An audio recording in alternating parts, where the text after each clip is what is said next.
If you look out the window of where we are, the Rimrock Room at Sunrise Ranch, or if you walk out into the valley, the stones tell a story. It's remarkable. Something happened here, right? What happened? And it's not just here. And as a matter of fact, through the West and particularly the Southwest, there's evidence of amazing activity. Like something happened here. There's the Grand Canyon, but not just the Grand Canyon. Many places throughout the West, Utah, Nevada, Arizona, where you see evidence of something happened, something happened that changed the geology of this area.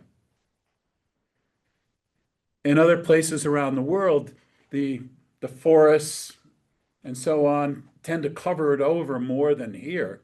Here it's exposed. Heard someone say there's two ways to explain it. You could explain it all by a whole lot of time and a little bit of water.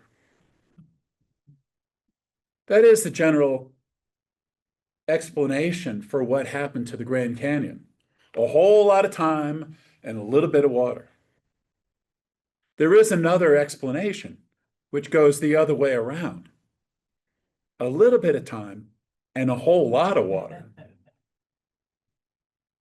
And in fact, the stories from around the world, the myths and legends from around the world, tell that latter story. We know it in Western culture as the flood.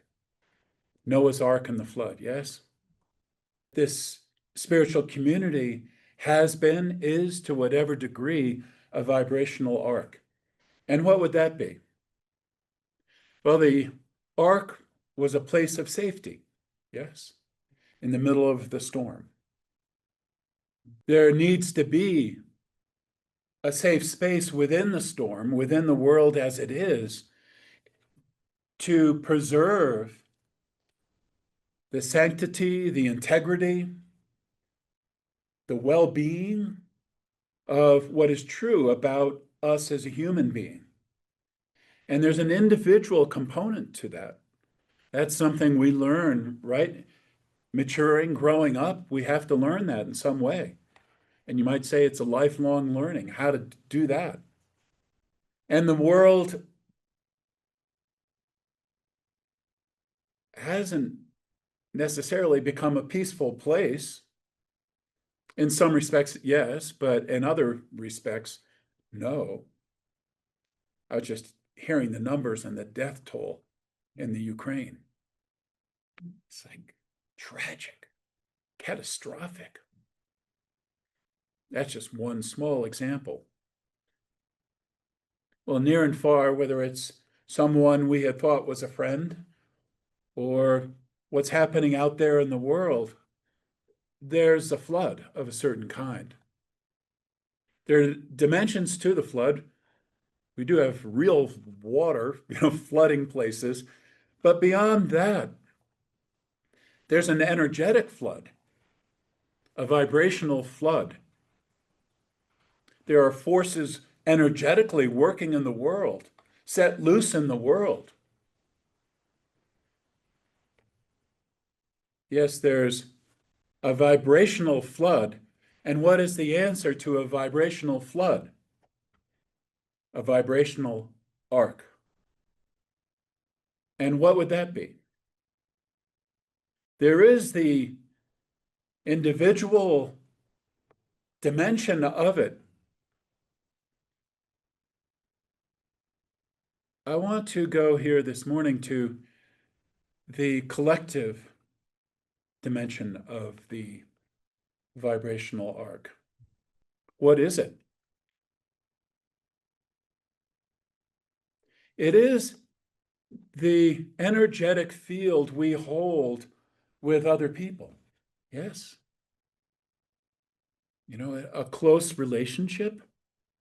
One of the potential purposes of it, functions of a close relationship with a close friend, a partner, is that together with that person, you're creating a field of energy, a bubble of energy.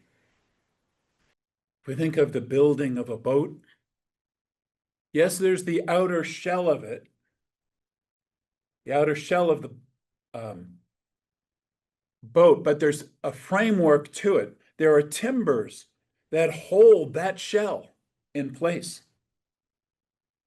So there have to be those firm timbers, those strong timbers upon which you can build the outer part of it that hold it stable. If you have just timbers, you don't have a vibrational ark. Pretty sure the water could flow in through that and the energy could flow in. No, you need the whole thing and the space inside. Who wouldn't want to live within a vibrational field that was life-supporting and life-giving and protective? Who wouldn't want that? But just because you want it doesn't mean it's going to happen. You have to build it or let it be built through you. We have to let it be built through us if it's to happen. Yes, who wouldn't want an ark? Everybody wants an ark, right? For me. But it's actually that very me attitude that is antithetical to the ark or building one together, right? If you just think of two people, the me attitude kills the ark, right? With that other person. If you're both in it for the me of it, then, and not the we of it, not for the other, then there's not an ark for very long. It gets destroyed from the inside. And there it is, right? For us collectively, like who wouldn't want that for oneself? But that want doesn't make it happen. Something else has to take over. There has to be a desire to let something higher than oneself, larger than oneself, live. There has to be a selflessness. A bit of a conundrum, right? To have something for yourself, you have to be selfless.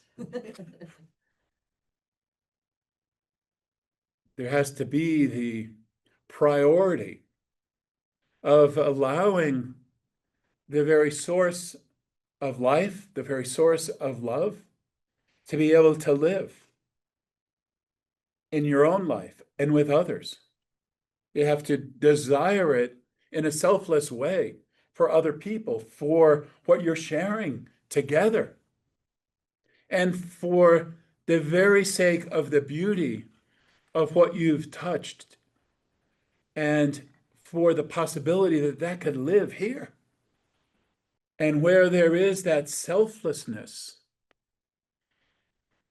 that's what overcomes, or can overcome if you let it.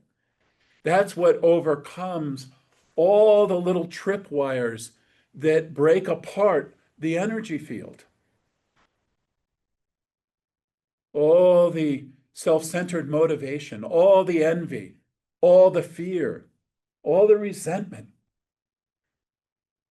all the sense of personal desperation. Something's got to overcome all that, right? For it to work, because you're not going to have a vibrational ark with all those things controlling. And in this space that we share together, let's let love command. Let love live here